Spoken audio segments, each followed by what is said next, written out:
I'm making a pineapple zucchini cake. So I've got my can of crushed pineapple in here and got my shredder here with my cutting glove for you, those of you who don't know what that is.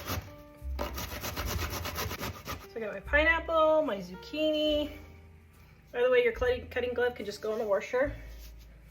And I'm not adding any extra liquid because zucchini is very high moisture and the pineapple is very high moisture, so there will be more than enough. And then my oil.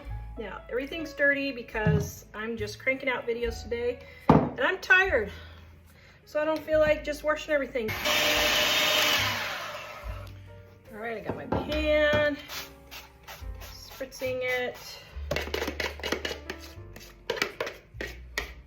We're gonna throw this in the oven and let it bake, and I will show you what it looks like.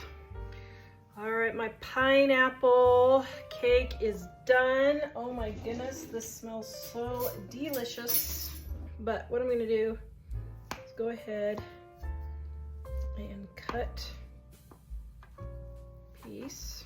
Oh my goodness. Oh yum. Okay, I've never had pineapple zucchini cake. Okay, that is really delicious. Oh my goodness, yum. I'm glad I got this variation. I'm gonna start making it this way.